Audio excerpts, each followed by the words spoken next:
everybody. Thank you so much for coming today. We're so excited to have you here. I know we all have very busy schedules, so thank you so much for taking time out of your day to come to the second annual Dodgers Women in Sports and Entertainment Conference. We are so excited to have you here. Yes, everybody. My name is Allie Salvage. I work here at the Dodgers. I started as a public relations intern back in 2017, and I'm currently the manager of public relations and broadcasting. I am very honored to be able to moderate this panel today with these four esteemed, inspirational, and dare I say, badass women up here in the sports and entertainment industries. We are so excited.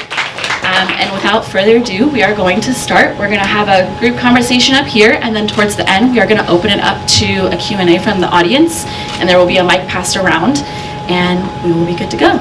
Everyone ready? Yes. Yep. I need a little bit more energy than that. You ready? There we go. Alrighty. Directly to my left is Kirsten Watson. Kirsten just completed her third season as part of the Dodger broadcast team as a reporter and host, contributing to SportsNet LA's game broadcast and pre- and post-game coverage on both TV and radio. In the off-season, Kirsten serves as a game day reporter and host for the Los Angeles Rams and hosts Monday Night Football on Channel 5 in the UK, an international broadcast partnership with the NFL Network. Previously, she spent 2 years as a reporter with SportsNet LA for the Los Angeles Lakers, Los Angeles Sparks, and South Bay Lakers, while also co-hosting the network's Lake Show studio program. She graduated with her master's degree in broadcast from the Columbia Journalism School and completed her undergraduate degree at Columbia while also playing on the volleyball team. Welcome, Kirsten. Thank you for coming.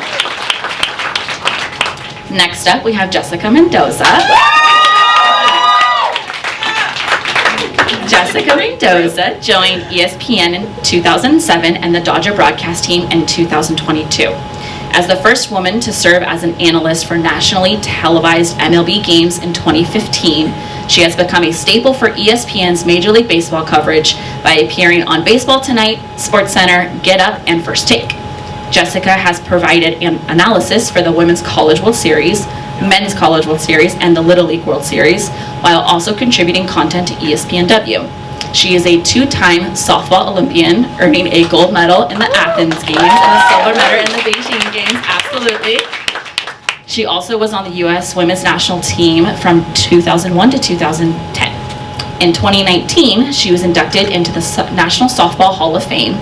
She graduated from Stanford with a Bachelor of Arts degree in American Studies in 2002 and a Master's in Social Sciences and Education in 2003, where she was named a four-time first-team All-American for the softball team. Welcome, Jessica. Next up to my left, we have Brooke Sersosimo. Brooke has contributed to NFL.com since 2015 as the primary writer of ghostwritten content. She is the creator of Next Woman Up, a written series started in 2021 that spotlights women who are shaping and influencing the NFL today. Prior to joining the NFL, Brooke worked for 3 years as a sports editor and reporter at the Daily Republic in Mitchell, South Dakota, and was named the 2015 SDNS Outstanding Young Journalist. She graduated from Southern Utah University with a Bachelor of Science degree in communication with a journalism emphasis. She was also a member of the gymnastics team and was just inducted this year into the Hall of Fame at her university. Rounding out our panelists is Nichelle Turner, who serves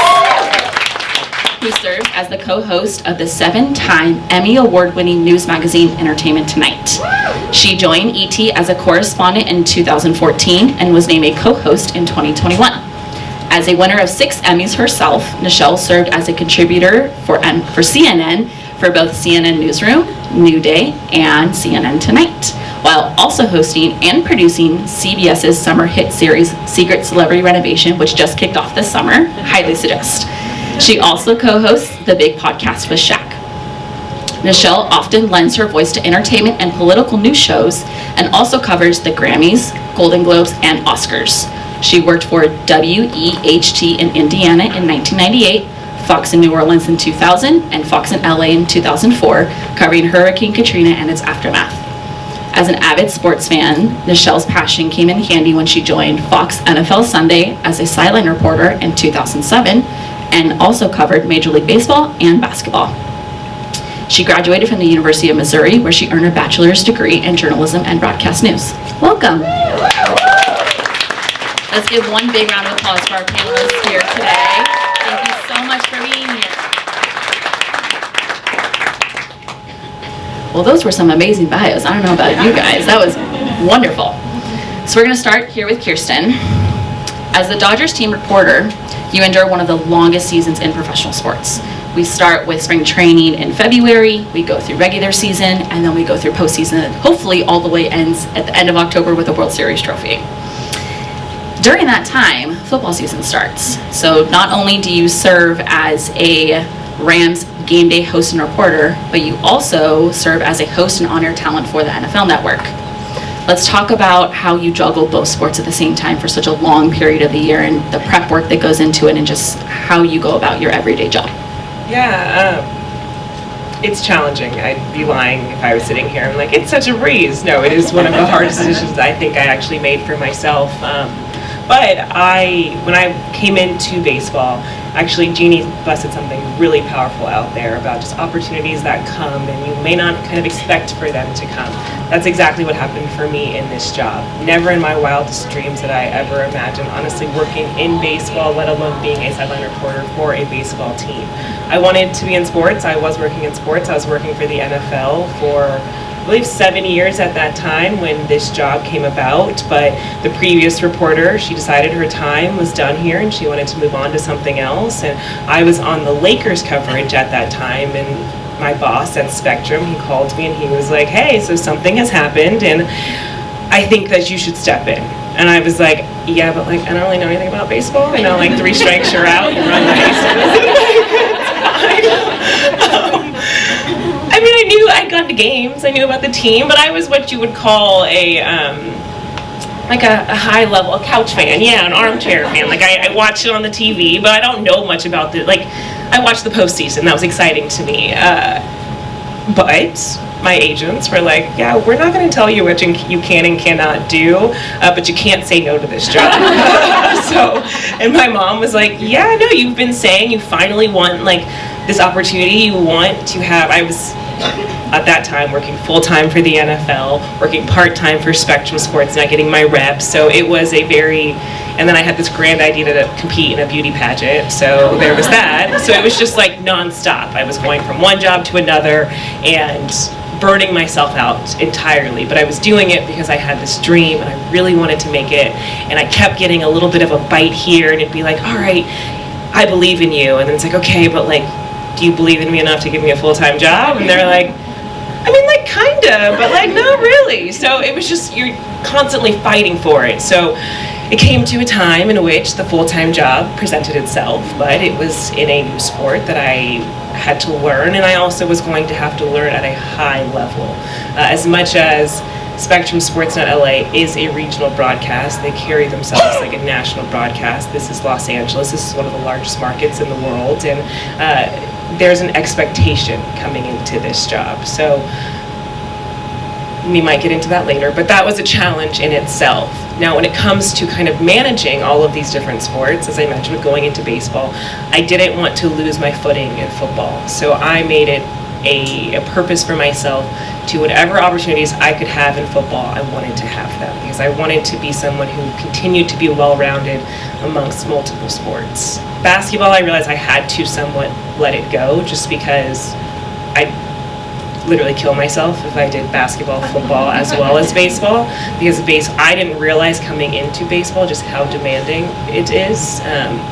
As Allie mentioned, I start with the team literally like February 15th when spring training opens for pitchers and catchers. I am in Arizona up until the end of spring training. I come back for a few days for what typically is our freeway series. Then we'll have maybe a day off, and then I am gone with the wind. Like, it is just, with the amount of games that we have, I travel with the Dodgers. The only games that I have off are national broadcasts, in which, lucky for the Dodgers, we do typically have a lot of them because they're a very good team and a lot of coverage, and we have a great fan base, so we get high viewership numbers. So you take into that in consideration, but usually even if it is an off day, we're probably traveling in a different city, so my off day would be there. All of that happens. Then we get to September and football season kicks off. So that means if I have an off day, I'm working the NFL. So that means I don't have an off day essentially for all of September into October. I have to manage the postseason travel, so that means sometime, or usually the regular season travel I'll really take over. So if it, for example, I had a Monday night show here in LA. I got on the last flight out to meet the team in Denver to then work a double header on the next day in Colorado to start our final leg of the regular season. So that meant like I just worked straight for, I don't know, like 21 days probably. Like it's just, that's the life I chose. It means a lot of sacrifice. But for me personally, it's worth it. So it is a decision that I made. I also, there's sometimes a pressure, I think, when we're young and in our careers and just making it. I'm 30 years old. I recognize there's still a lot of time ahead of me, but I think there are times, especially as women in sports, we feel like we can't say no to things. I'm not saying that's a good or a bad thing. It probably is not my best quality, but I do feel like I'm still in that space in which, you know, I don't have children, I'm not married, I have the freedom to say yes to a lot of things, and I do that for better or for worse, again. But I think for me personally, I really did not want to lose being in football, so I personally chose to make the sacrifices to just work a lot. But I love it, and yes, it's hard and it's time consuming, and I can't be at friends' birthday parties, I can't go to a lot of places half the time, but for me it's worth it, and I do get to live out a dream of mine, so it's all, I find a way is the answer to that question. Absolutely. Lots of multitasking, right? Yes. Hi, Jess. Hi. How are you? I'm good. Great. You've had a lot of firsts in your career. Let me just tell you this rap sheet. 2015, first female to serve as an analyst for a nationally televised MLB game. Also 2015, first female analyst for a nationally televised MLB postseason game. 2015, first female analyst for a men's College World Series telecast. And also in 2020, the first woman to serve as a World Series game analyst on national radio with ESPN Radio. And those are only four of, I'm sure, a lengthy list. You broke into spaces that women had not explored before. You broke ceilings, you blazed the trail for a lot of us here.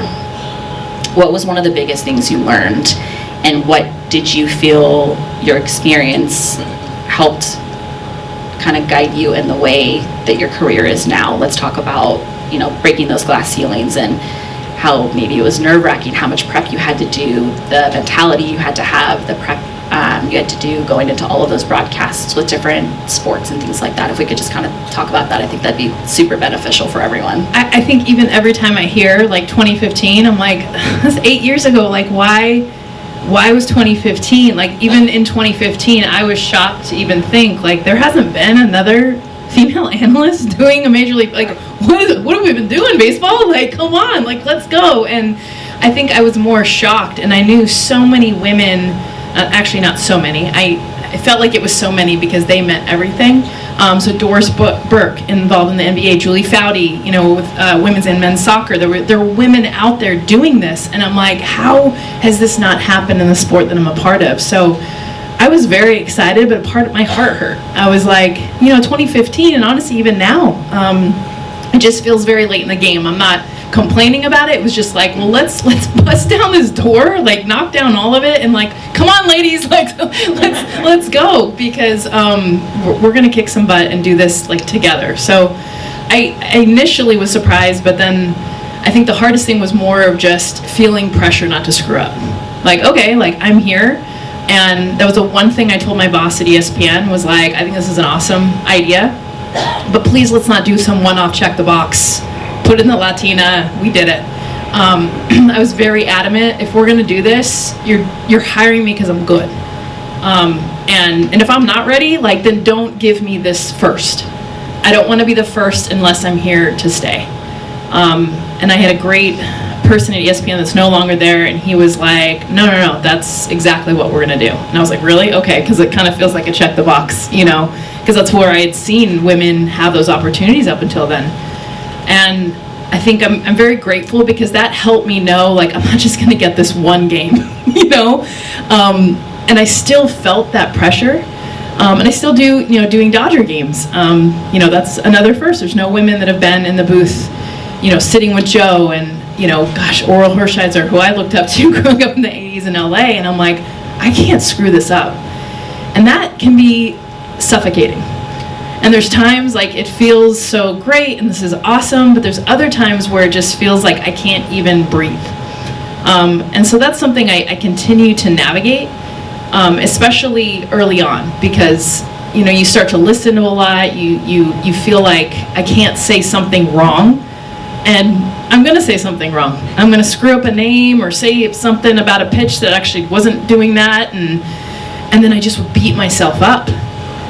So I learned early, because I stopped being myself, and I think when we're trying to think about saying the perfect thing ahead of it, I know I'm good at what I do when I just let loose and be myself.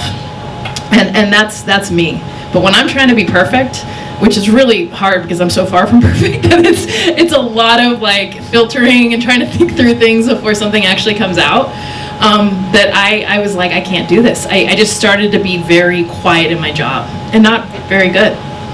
So that was something that I think still I feel to this day, but I've learned to just, if I mess up, it's because I'm being myself, and that's so much more accepting than trying to be something I'm not. Great answer. Love that. Absolutely.